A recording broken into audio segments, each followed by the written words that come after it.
나눠드린 자료를 보시고요. 그 자료를 근거로 해서 잠깐 살펴보겠습니다. 오늘은 솔로몬 왕 때 금을 이제 오빌의 금을 가져오는 그런 내용인데,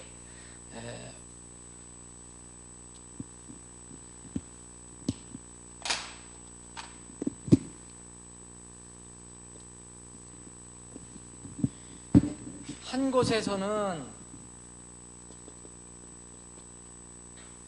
420달란트,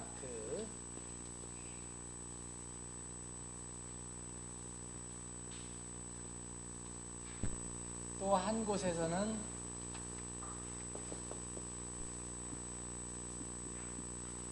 450달란트, 이렇게 그 양이 차이가 있습니다. 그래서 이 부분을 한번 살펴보겠습니다. 열왕기상 9장 27절, 제가 도움을 얻기 위해서 26절부터 읽겠습니다. 솔로몬 왕이 에돔 땅의 홍해 해안 곧 엘로스 옆에 있는 에시온게벨에서 배들을 지으니라. 히람이 자기 종들 곧 바다를 아는 뱃사람들을 솔로몬의 종들과 함께 그 배들에 실어 보내매 그들이 오빌에 이르러 거기서 금 420달란트를 취하여 솔로몬 왕에게 가져왔더라. 이 상대꾸라고 할 수 있는 역대기하 8장을 보면, 이렇게 기록이 되어 있습니다. 8장. 그래서 17절부터 제가 읽겠습니다. 그때 솔로몬이 에시온게벨과 엘롯 곧 에돔 땅의 바닷가에 이르렀더니 후람이 자기 신하들의 손으로 그에게 배들과 바다에 관하여 아는 종들을 보내매 그들이 솔로몬의 종들과 함께 오빌에 이르러 거기서 금 450달란트를 취하여 솔로몬 왕에게 가져왔더라. 자, 이 두 성경 구절을 가지고 이제 두로왕 히람이 솔로몬에게 보낸 금의 양은 얼마가 되는 것이냐. 열왕기상에는 420달란트로 되어 있고요. 역대기 하에는 450달란트인데 어느 것이 맞느냐, 차이 30달란트는 뭐냐, 이런 이제 질문이 있습니다. 그래서 이 두 기록 사이에는 30달란트의 차이가 있는데, 우선 몇 가지 이제 성경학자들이 분석하고 연구한 것들을 몇 가지 소개를 해드립니다. 오늘은 이것이 맞다, 저것이 맞다, 이렇게 제가 말씀드리지 않고요. 이렇게 몇 가지를 제시해 볼 테니까 여러분들께서 한번 묵상을 해보시고 연구를 해보시기 바랍니다. 자, 이 30달란트가 뭐냐? 쉽게 얘기할 때 왜 차이가 있느냐? 쉽게 이렇게 이야기하는 분들은 여기 이제 솔로몬 왕하고 히람 왕하고는, 두로의 히람 왕하고는 그때 사이가 굉장히 좋았죠. 히람 왕은 어떻게 유명합니까? 솔로몬이 성전을 지을 때 히람이 레바논의 백향목 같은 걸 아주 많이 공급해 줬습니다. 왜냐하면 다윗하고 친구였기 때문에 히람 왕이, 그래서 솔로몬을 많이 도왔습니다. 그래서 굉장히 친한 사이에 있었는데, 이 히람 왕이 솔로몬을 위해서 이 이스라엘은 그러니까 지금 같으면 해운 군대로 얘기하면 해군이 거의 없었습니다. 왜냐하면 이스라엘의 땅을 여러분 아시지만 이제 해안가는 누가 점령하고 있었습니까? 블레셋이 점령하고 있었습니다. 그래서 어떤 면으로 보면 이스라엘은 내륙국가였어요. 그때 당시. 지금은 안 그랬지만, 지금도 일부 싸우지만 팔레스타인하고 해안가는 다 거의 위에는 페니키아, 밑에는 블레셋이 다 점령하고 있습니다. 그래서 해운업이 없었어요. 약했어요. 그래서 솔로몬 때는 솔로몬 때 굉장히 부강했잖아요. 아마 솔로몬 때처럼 그때 물질이 많이 있었던 때가 없었던 걸로 알고 있습니다. 그 물질을 그럼 어디서 많이 가져왔느냐? 금은 뭐 무슨 여러 가지 귀중품들 어디서 많이 갔냐? 이 배를 타고 멀리 항해해서 다른 곳에 가서 많이 가져왔습니다. 이제 나중에 이제 이런 내용들이 나와요. 그런데 이 히람 왕은 이쪽 이스라엘 이렇게 바다가 있잖아요. 그럼 이쪽에 있었던 것이니까 여기에 두로 이 해운업이 발달됐었죠. 항해도 잘했고, 그래서 히람 왕이 이제 그 바다를 아는 뱃사람들을 이제 그 솔로몬에게 보내갖고 같이 이제 그 금을 가져오게 했습니다. 그래서 그런 배경입니다. 근데 30달란트가 왜 차이 나냐? 아주 쉽게 얘기하는 그런 분들은 이렇게 얘기합니다. 30달란트는 히람 왕과 그의 그 종들 있잖아요. 히람 왕이 보면 여기 열왕기상 9장 27절에 보면 히람이 자기 종들, 곧 바다를 아는 뱃사람들, 솔로몬의 종들과 함께 그 배들을 실어 보내매. 그래서 이 몫으로 30달러의 차이가 이 몫이다. 히람 왕의 종들, 이렇게 이제 주장하는 분이 있습니다. 근데 이제 솔로몬 왕에게 가져왔더라. 여기 두 군데 다 420달러도 20달란트 그렇고 450달란트도 다 솔로몬 왕에게 가져왔더라는 솔로몬 왕까지는 가져온 거거든요. 그래서 그런 것을 보면 좀 이렇게 강한 그런 이론은 되지 못한다라는 겁니다. 그러면 이제 몇 가지 그 외의 이론을 소개해드리겠습니다. 자, 첫 번째는 이제 이 지금 주장하는 것과 약간 비슷한 건데, 자, 솔로몬 왕에게 가져온 금의 총량은 450달란트인데, 450달란트를 가져왔는데, 이 중에서 30달란트는 히람 왕하고 그의 종들 몫으로 이렇게 주고, 실제로 이 솔로몬 왕의 금고로 들어온 것은 420달란트다. 이것은 이제 감리교의 창시자 요한 웨슬리 선생이 연구해서 분석한 겁니다. 그래서 나름대로, 그래서 이 첫 번째 그냥 무조건 노임을 줬다 이렇게는 받아들이기는 없지만 가져왔는데 420달란트만 실제의 이 솔로몬 왕의 금고로 들어온 것이 420달란트. 그 차이가 30달란트 그럽니다. 두 번째는 이 금을 실어 오는 항해가 몇 번이었느냐? 자, 우리가 보기에는 이게 한 번을 이렇게 보는 겁니다, 지금. 그런데 어떤 학자들은 이 항해하고 이 항해는 다르지 않냐? 다른데 꼭 똑같은 금의 그 양을 가져올 필요가 있느냐? 한 번은 420달러 가져온 거고 한 번은 450달러 가져온 거다라고 얘기하는 겁니다. 자, 그 역대기 하에 보면 우리가 조금 전에 읽었잖아요. 역대기 하 8장 17절에 보면 그때 솔로몬이 에시온 게벨과 엘롯 곧 에돔 땅의 바닷가에 이르렀더니, 그러면은 솔로몬이 에시온 게벨뿐만 아니라 엘롯이라는 곳에도 간 것으로 역대기 하는 기록을 하고 있습니다. 근데 열왕기상에는 이 엘롯이라는 말을 언급을 하지 않습니다. 그러니까 이 솔로몬은 에시온 게벨에만 간 걸로 이렇게 기록을 하고 있습니다. 그래서 이것을 힌트로 해서 이것은 두 번의 항해 기록이다. 금을 가져오기 위해서 두 번의 항해가 있었는데 열왕기상에 기록된 것은 에시온 게벨로 간 항해 기록이다. 그때 이제 가져온 것이 420달란트고, 또 역대기 하에는 에시온 게벨하고 엘롯이라는 곳, 그 에돔 땅에 있는 바닷가에 있는 곳인데 이 두 곳 모두 같은 항해 기록이다. 그래서 그때 가져온 것은 450달란트다. 여기 두 번 여러분 하나 고치셔야 되겠네. 뒤에는 450입니다. 450. 라는 그런 분석입니다. 그래서 차이가 있다라고 얘기합니다. 근데 이 지금 얘기한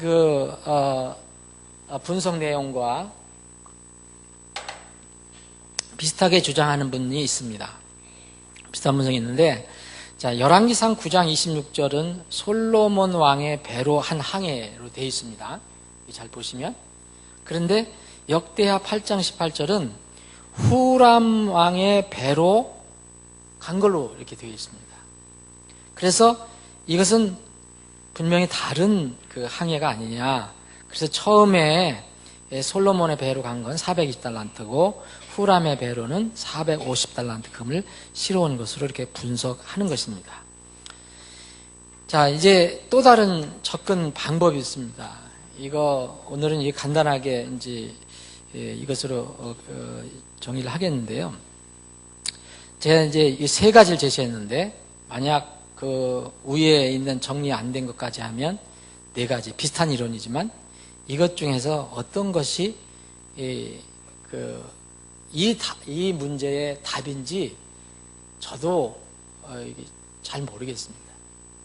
근데 분명한 것은 성경의 오류는 아니다라는 겁니다. 이게 중요합니다. 왜냐하면 이 영어 성경만 이렇게 번역한 게 아니고 원문에도 이렇게 되어 있습니다. 그러니까 우리가 어떤 지혜가 부족한 것이지 하나님이 지혜가 부족해서 이렇게 써놓은 건 아닙니다. 자, 그걸 먼저 생각해 봅시다. 또 다른 접근 방법입니다. 이거는 이제 그 킹제임스 성경 역자들이 정말 오랫동안 이런 걸 연구했을 거 아닙니까? 7년 동안 그 대단한 학자들이 약 50여 명이 되는 학자들이 사실 밥만 먹고 이것만 한 겁니다. 7년 동안. 그것도 서로 크로스 체크하면서. 한 사람이 한 것도 아니고. 이거 했다면 대단한 업적이거든요. 노력이고요. 이렇게 할 때 이 킹제임스 성경 역자들이 영어 킹제임스 성경을 번역하면서 이 단어를 다른 단어를 썼다는 겁니다. 하나는 이제 복수형으로 썼지만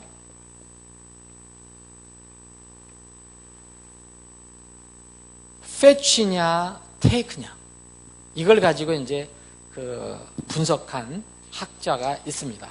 이분이 이제 닥터 제럴드 바우라는 분인데, 이분은 이제 성경의 이제 소위 얘기하면 성경의 오류나 문제점이라는 것을 집중적으로 연구한 그런 분입니다. 책도 낸 분인데, 이분의 그 연구 내용을 이제 살펴보겠습니다. 자, 3번입니다.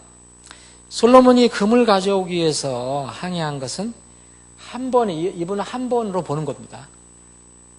한 번으로 보는데, 금을 가져온 것을 어떻게 표현했느냐. 여기는 이제 중요합니다. 동사가 중요한 겁니다. 이제. 이거의 이 450달란트, 420달란트 차이가 여기서 올 수 있다는 얘기예요. 어떻게 표현했느냐, 거기에 차이가 있다는 그 연구입니다. 우리말로는 여기 다 가져왔다라고 되어 있습니다. 그죠? 우리말로는 다른 방법이 없습니다, 여러분. 이걸 다른 말로 어떻게 길게 풀어쓸 수가 없어요. 가져왔다, 영어 단어, fetch하고 take는 실제로 영어 여러분들이 사전을 찾아보면 차이가 있습니다. 어떤 차이가 있느냐. 히브리어는 이 단어가 모두 락구아크예요. 근데 히브리어로는 여러분 말씀드린 대로, 그래서 히브리어를 정통했다고 하는 사람들은 굉장히 위험한 사람들입니다. 내가 히브리어를 정통했으니까 이 번역이 잘못됐다고 얘기하는 사람들은 굉장히 위험성을 안고 있어요. 왜 그러냐면, 예를 들어서 락구아크라는 원래 히브리어 단어는 영어로 번역을 한다면 어떻게 되겠냐고요? 히브리어는 딱 하나지만 영어로 번역하면 take, accept, bring, buy, carry away, drawn, fetch, get, infold, receive, reserve, seize, send forth, use, win. 이거 뭐 더 있어요. 여러분, 이 단어 중에서 어떤 걸 뽑아야 될까요? 그러니까 이 성경이라는 건 참 오묘한 겁니다. 근데 우리가 히브리어를 쓰는 내가 히브리어 국민이고 히브리어만 알고 그런다면 락바꾸 쓰면 그만이에요. 그런데 이걸 영어로 번역하다 보니까 영어에 해당되는 것들이 이렇게 많다는, 여기 지금 다 정리 못했거든요. 근데 이거 조금씩 차이, 비슷하지만 또 차이가 있어요. 그래서 이것을 어떻게 락바꾸로 번역해야 되느냐, 킹제임스 역자들은 하나는 fetch로 번역을 했습니다. 난 모르겠어요. 왜 이렇게 번역했는지 그 과정은 잘 모릅니다. 하나는 take로 번역했습니다. 이제 물론 과거이니까 fetch도 took겠죠. 그러면 그러면 이제 영어 왜 fetch하고 take가 가져온다는 말은 맞는데 어떤 차이가 있느냐? 자, take는 그냥 보편적인 말입니다. 이게 내가 잡는 거예요. 가져가는 거, 가져오는 거. 이게 다 take입니다. take. 심지어는 내가 다른 사람의 허락도 안 받고 가져가는 것도 take예요. 이 절도하는 것도 take예요. 거기 다 포함될 수 있어요. 하여튼 take는 일반적인 모든 내용이 다 들어가요. take. 그러니까 편하게 쓸 수 있는 거예요. 근데 fetch는 좀 다릅니다. fetch. fetch는 무슨 뜻이냐면 누가 누구에게 명령해서 혹은 부탁해서 특별한 목적물을 취해서 특정한 사람에게 가져오는 거예요. 혹은 특정한 장소로 가져온다는 그런 의미가 있습니다. take지만 그 배경이 있다는 거예요. take지만. 그래서 킹제임스 역자들은 fetch하고 take를 두 가지를 이렇게 한 곳에는 fetch, 하나는 take를 썼어요. 여기 보시면 열왕기상 9장 27절에 보면 fetch드라고 되어 있잖아요. 그리고 역대하 8장에는 took이라는 말 쓰죠. took, take. 자, 그러면 이제 이 fetch라는 의미를 여러분들 정확하게 이해하기 위해서 창세기 27장 한번 보겠습니다. 창세기 27장.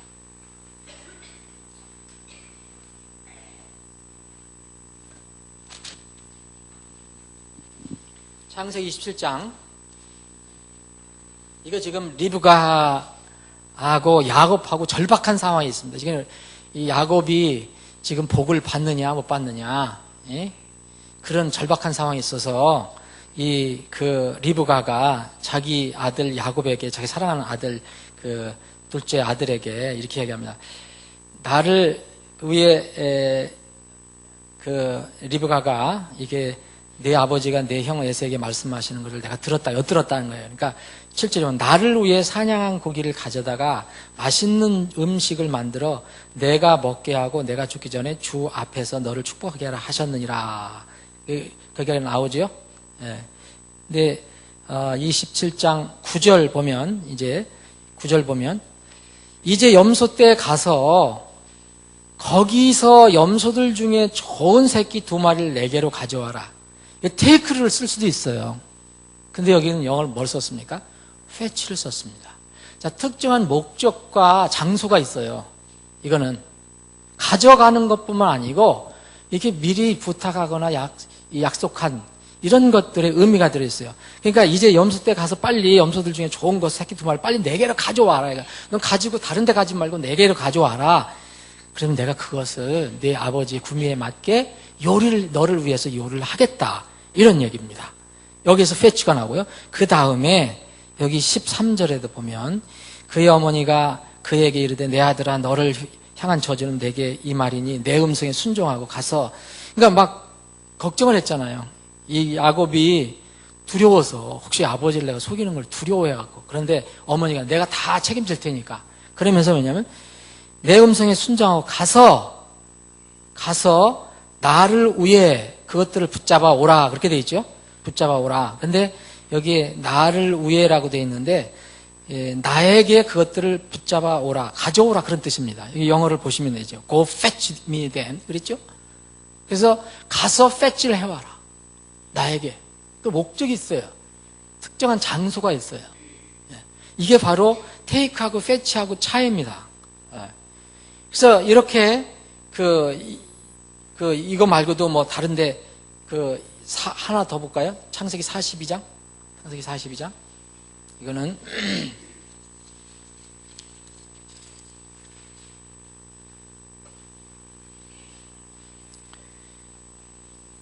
이건 이제 요셉이 자기 사랑하는 아들, 막내 아들, 그 동생, 그 아들이 아니라 동생을, 베냐민을 너무너무 보고 싶어서 이제 그 꾸미는 거죠. 형들한테 이렇게 해서. 16절 보면 너희 중에 한 사람을 보내어 너희 동생을 데려오게 하고 너희는 감옥에 gat혀 있으라. 내가 너희 말을 입증하여 너희 속에 진실함이 있는지 보리라. 파라오의 생명을 두고 명선해 그리하지 아니하면 너희는 분명히 정탐꾼이라 하고 16절에 보면 거기에 너희 중에 한 사람을 보내어 너희 동생을 데려오게 하고, 그래서 보면 영어를 보십시오. 어떻게 했습니까? 지금 그 너희 동생, 이제 속이고 있는 거죠. 지금 말하고 있지 않은 거죠. 벤야민을 가서 데리고 오라는 겁니다. 패치해와라는 거예요. 패치. 이런 의미가 바로 이 패치라는 거예요. 왜 킹제임스 성경 역자들이 이렇게 썼을까? 저는 과정은 잘 모릅니다. 근데 분명히 단어를 다른 걸 썼어요. 그래서 이제 그 킹제임스 성경 영어를 이렇게 많이 분석한 킹제임스 성경에 나와 있는 영어를 많이 분석한 책이 바로 노아 웹스터의 영어 사전입니다. 미국 영어 사전. 여기 나왔죠. 여기에 보면 이 fetch의 첫 번째 정의가 이렇게 나왔습니다. 가서 가져오거나 혹은 단순히 가져오는 것, 즉 어떤 사람에게 혹은 그를 향하여 어떤 것을 가져오는 것, 이것이 이제 fetch입니다. 그래서 성경에도 그런 의미로 쓰였다는 겁니다.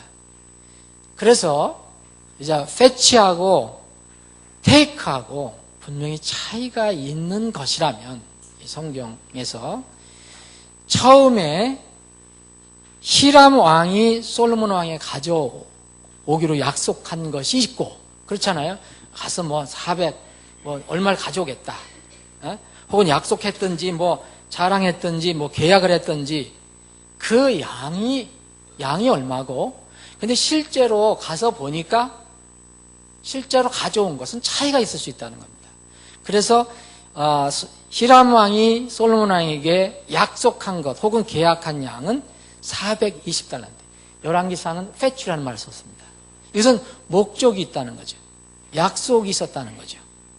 그래서 420달란트고, 이 역대하에 보니까 이것은 이 투구라는 말을 썼습니다. 툭. 그래서 여기는 450달란트. 가보니까 420달란트를 계약을 해서 가지러 갔는데 금이 너무 많더라.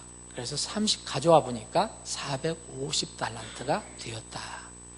그래서 이런 30달란트의 차이가 있는 것이다 라고 분석한 겁니다. 이게 제랄더스 바우라는 그 분이 분석해낸 겁니다.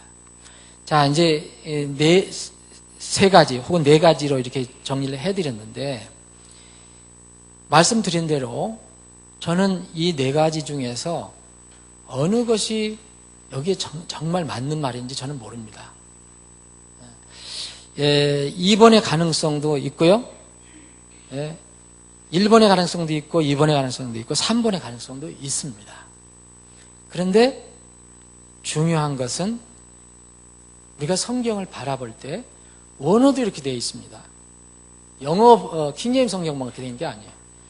그러면 이렇게 사람의 눈에 혹은 모순이나 혹은 오류로 보이는 이런 문제를 우리가 바라볼 때 어떤 태도를 가져야 될 것이냐, 그것이 중요합니다. 이 중에서 어떤 것이 정확한 이 배경인지 모르지만 그 중에 하나라면 이 두 성경 기록은 결코 모순이 아니라는 겁니다. 다 배경이 있잖아요. 그래서 정확한 하나님 말씀입니다. 참고로 이 오빌의 금이라는 것이 성경에 이제 많이 나옵니다. 여러분 자주 읽으실 때 오빌의 금 그렇게 얘기하는데, 오빌이라는 곳은 어딘지 지금 정확히 모릅니다. 모르는데 여러분 그 욥기에 보면 오빌의 금, 그래서 아주 금산지로 유명한 곳이에요. 금. 그래서 오빌의 금 많이 나오거든요. 욥기에도 나옵니다. 근데 학자들이 그러면 그때 당시 이 아카바만이죠. 지금 에시온 게벨이라는 건 여러분 지도를 보시면 이렇게 돼 있는 데 있잖아요. 여기거든요. 에시온게벨이. 그러면 이 에시온게벨 그 지역에서 배를 타고 간 곳입니다. 여기는 다시스를 거쳐서 오빌이라는 지역에 가서 금을 가져온 것 같아요. 근데 이곳을 학자들은 어디냐? 인도라고 하는 분이 많습니다. 인도. 혹은 또 동인도제도, 그리고 인도 밑에 있는 세일론. 지금 실론인가요? 세일론인가? 그리고 아프리카. 심지어는 저기 지금 미국 밑에 있는 서인도제도라고도 합니다. 근데 이곳이 그런 곳일 가능성이, 정확한 것은 모르지만 가능성이 있는 것은 그때 당시에 그 솔로몬이 이런 금을 가져오기 위해서 항해를 할 때 2년 내지 3년, 여기 성경에는 3년이 걸렸다고 기록이 되어 있거든요. 3년마다라는 말이 있습니다. 그래서 매달마다 갈 수 있으면 가서 금을 가져오겠죠. 그게 아니라 그만큼 멀었다는 겁니다. 열왕기상 10장을 보면 이런 말씀이 있거든요. 열왕기상 10장, 그때 최고로 이제 이 솔로몬 왕이 엄청난 국부가 이제 형성이 되고 굉장히 부강해지고, 그랬을 때입니다. 21절 보면, 그래서 이제 그 10장에 보면 시바의 여왕이 이렇게 솔로몬을 찾아오잖아요. 그러니까 너무 화려하고 금 많고 대단하니까 정신이 없었다고까지 얘기했습니다. 21절 보면 솔로몬 왕이 마시는 그릇은 다 금으로 되었으며 레바논 숲의 나무로 만든 집의 그릇도 다 순금으로 되었더라. 은으로 된 것은 전혀 없었더라. 솔로몬 시대에 은은 하찮은 것으로 여겼으니 이는 왕이 바다에 다시스의 배들을 두어 히람의 배들과 함께 있게 하여 3년에 한 번씩 그 다시스의 배들로 금과 은과 상아와 원숭이와 공작을 가져왔기 때문이라. 이같이 솔로몬 왕이 부와 지혜에서 땅의 모든 왕을 능가하였더라. 그때 대단한 그런 시대였습니다. 여기에 보면은 이제 3년에 한 번씩이라는 말이 나오죠. 3년에 한 번씩.